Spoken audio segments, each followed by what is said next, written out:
Project A Black Planet, The Art and Culture of Panafrica, presented at the Barbican Centre in London from 11th June to 6th September 2026, is an ambitious exhibition that explores how Pan-African thought has shaped artistic production from the 1920s to the present, bringing together more than 300 works from Africa, the Caribbean, Brazil, Europe, and North America.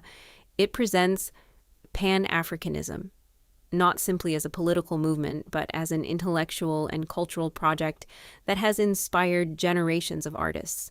Through paintings, sculpture, photography, film, archives, and historical documents, the exhibition argues that art has played a central role in imagining solidarity, anti-colonial resistance, and emancipatory futures.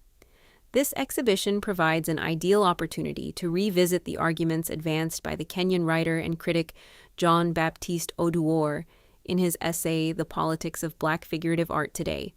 Oduor argues that contemporary criticism too often treats Black figurative art primarily as a vehicle for political and moral narratives, leaving its artistic qualities comparatively underexamined. He does not reject the political significance of Black art.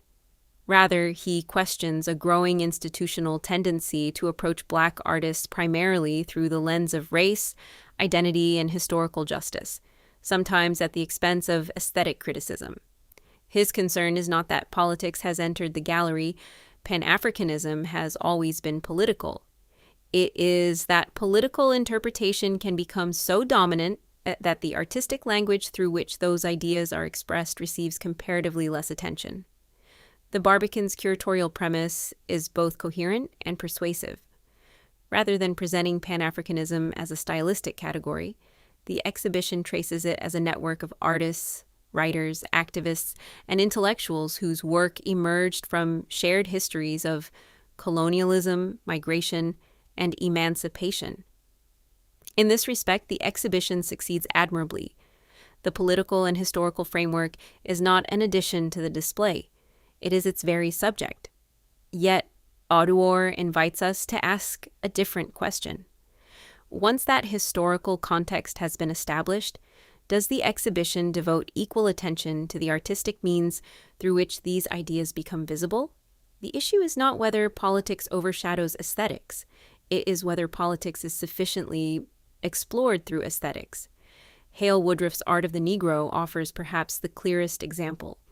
The accompanying texts carefully explain the historical significance of each mural, discussing African civilizations, cultural exchange, colonial violence, Pan-African solidarity, and even the patriarchal assumptions underlying Woodruff's representation of historical figures. These are thoughtful and historically informed readings. What receives less attention, however, is the way Woodruff's painting itself constructs those ideas. His compressed compositions, monumental figures, rhythmic organization of space, and synthesis of African visual traditions with European modernism and Mexican muralism are not merely stylistic choices. They are the means through which the murals achieve their political force. The exhibition explains what the murals represent more thoroughly than how they work as paintings. This distinction matters because in much of Pan-African art, politics is not something added to form, but something produced by form. Nicholas Hlobo's stitched leather and ribbon surfaces, for example, derive their emotional power from their material tension, where acts of cutting, binding, and repair become inseparable from questions of identity and vulnerability.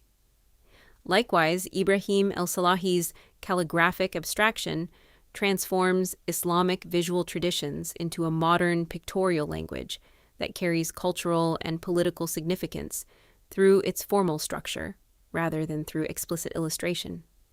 In works such as these, artistic language is itself political. For that reason, Oduor's argument should not be accepted uncritically either.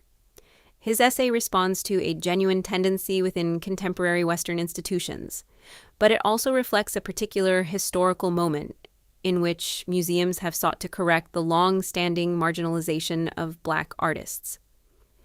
Project A Black Planet openly embraces that corrective mission, and rightly so. The question is therefore not whether the exhibition should provide political context. It undoubtedly should, but whether historical interpretation could have been accompanied by a deeper engagement with the visual intelligence of the works themselves. Lynette Yiadom-Boakye illustrates this tension in a more subtle way. The exhibition introduces her paintings through Pan-African inheritance and the emotional legacy of colonial history, a reading entirely consistent with her own acknowledgement that painting Black figures within the European tradition carries political significance. Yet her anonymous figures also resist fixed interpretation.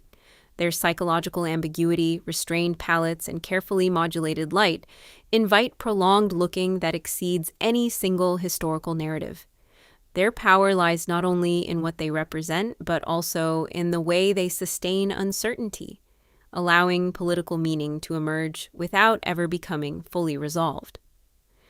Ultimately, this is where Oduor's intervention remains most valuable. His strongest point is not that Black art should be separated from politics.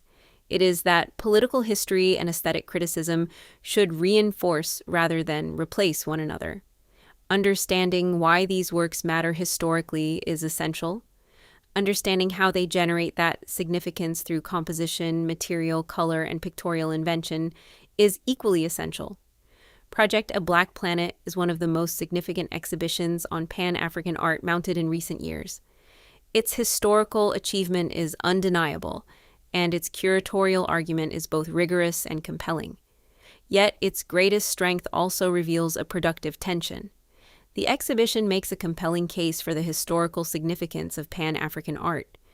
It spends less time showing how artists such as Hale Woodruff, Ibrahim El-Salahi, Nicholas Hlobo, and Lynette Yiadom-Boakye give visual form to those ideas through the distinctive languages of painting, sculpture, and material practice. Recovering those artistic languages is not a retreat from politics. It is another way of understanding how Pan-African art has always thought politically through visual form.